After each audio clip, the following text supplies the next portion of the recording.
Petit 4. Les oppositions dynastiques et non dynastiques. Cependant, la concentration fiscale et militaire provoquait de nombreuses révoltes, locales, régionalistes et irrédentes.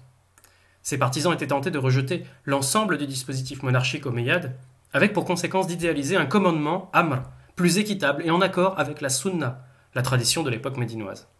Ils envisageaient alors l'alternance et, de plus en plus, affirmaient que le califat ne devait pas rester la chose possédée d'une dynastie, mais être rendu à la Ummah.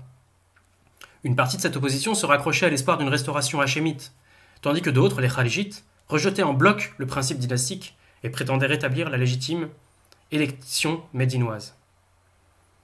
Par ailleurs, en s'étant approprié la figure tutélaire de Muhammad pour le détacher de son ancrage familial à Alid, les Zoubayrides et après eux les Marwanides avaient paradoxalement accru encore son prestige comme pourvoyeur de légitimité. Ainsi, les héritiers des fils de Ali n'avaient pas renoncé au rêve d'une restauration dynastique de leur famille au califat.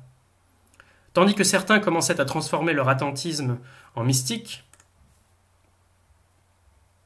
d'autres tentèrent de prendre le pouvoir.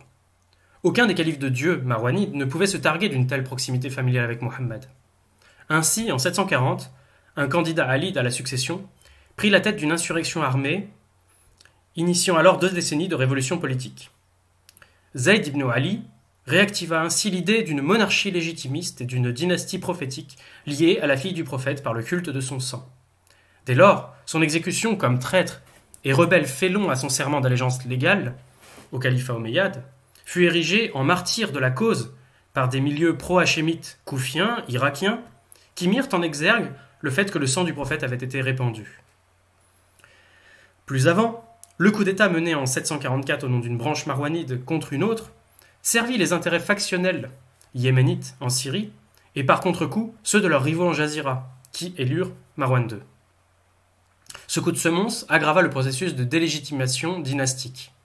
D'une part, s'il était admis de renverser et de mettre à mort un calife marwanide pour le remplacer par un autre, il devenait concevable de renverser la dynastie tout entière, et ce après 60 années de stabilité.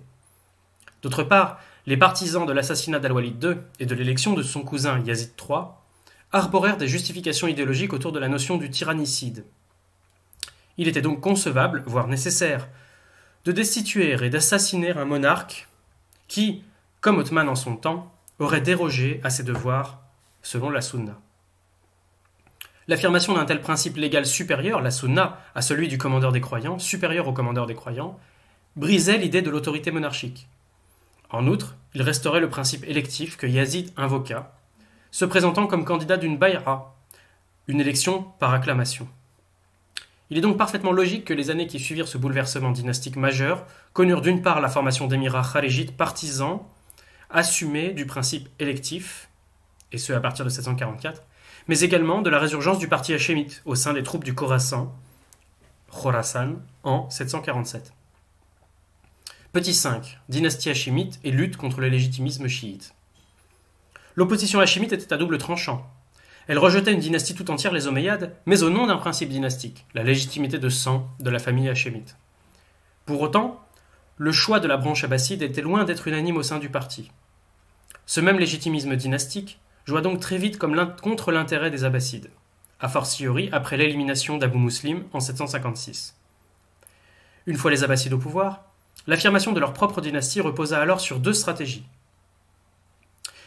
1. L'élimination et la damnatio memoriae systématique, dès 750, de tous les concurrents omeyyades à travers le massacre des vivants et la destruction des tombes, et la malédiction en chair. Cette politique suggère que leur présence continuait de présenter un risque de concurrence potentielle de légitimité. En d'autres termes, appartenir à la famille du prophète n'était pas encore un argument suffisant pour se maintenir face à une autre famille. 2. La prise de distance vis-à-vis du légitimisme fatimide, notamment en s'affiliant à Ibn al-Hanafiya, mais aussi en magnifiant l'autorité légale d'un autre cousin du prophète, leur ancêtre Ibn al-Abbas. La bénédiction officielle incluait désormais le principe chiite de la comparaison entre la famille Ahl d'Abraham et ceux de Muhammad. Cependant, la concurrence alide était forte, comme l'expriment les révoltes qui ponctuent les années 760 et 770 contre Al-Mansour. Outre une répression terrible, la formation d'une caste de nobles, ashraf hachémites, alides comme abbassides, en rassemblant tous les alides au premier plan, permettait d'acheter leur collaboration et ainsi de diluer l'élément monarchique rebelle dans la masse d'un grand nombre d'individus et de branches concurrentes. Zaïdides, Ismaéliens, Idrissides, Imamites, etc. Paradoxalement, à nouveau, la formation de cette élite, Khassa, concourait à réaffirmer la légitimité de la dynastie naturelle des chiites au détriment de celle des abbassides eux-mêmes. Il est peu probable que le premier calife à adopter un titre honorifique, l'Aqab, fût Al-Mansour. En revanche, il est très probable que son fils Al-Mahdi ait arboré ce titre d'Al-Mahdi dès les années 760, se proclamant ainsi l'annonciateur, le roi réformateur eschatologique annoncé par les récits apocalyptiques. En couplant cette propagande avec une installation en Syrie, à Raqqa, aux côtés de nouvelles troupes khorassaniennes, rejoint de facto la révolution abbasside, il dut ainsi lui-même s'imposer à son propre père pour la succession califale. Par la suite, il se lança dans une série d'offensives militaires contre les Romains en réinvestissant, ainsi que ses successeurs, le camp de base de Dabir, le réinvestissant d'une charge symbolique militaire, politique et eschatologique. Cette propagande du djihad, ainsi qu'une politique radicale à l'égard des non-musulmans, constituait un autre acte de légitimation de la dynastie abbasside qui visait à ressusciter, souvent en les inventant, les grands principes des fondateurs de la Oumma médinoise, à commencer par le concept même de Rashidoun, des califes bien guidés. Petit 6. L'impérialisme abbasside. Ces deux fils empruntèrent à Al-Mahdi la coutume des laqab, qui deviendront un titre de reconnaissance spécifique des héritiers du trône et des califes. Ils signifièrent visiblement leur autorité surnaturelle, a fortiori lorsque ces surnoms furent systématiquement accolés au IXe siècle au suffixe du nom de Dieu. La période abbasside est caractérisée par une politique impériale plus clairement inspirée des modèles tardo-antiques, en l'espèce surtout celui des Sassanides. Cette politique s'incarne par la fondation d'une ville nouvelle, Al-Hashimiyya, puis Bagdad en 762. Cette cité est destinée, contrairement aux centres provinciaux qu'étaient Koufa, Fustat, Hulwan, Ramla, Wasit, Anjar ou Rousafa, à devenir le seul nouveau centre de gravité du pouvoir impérial.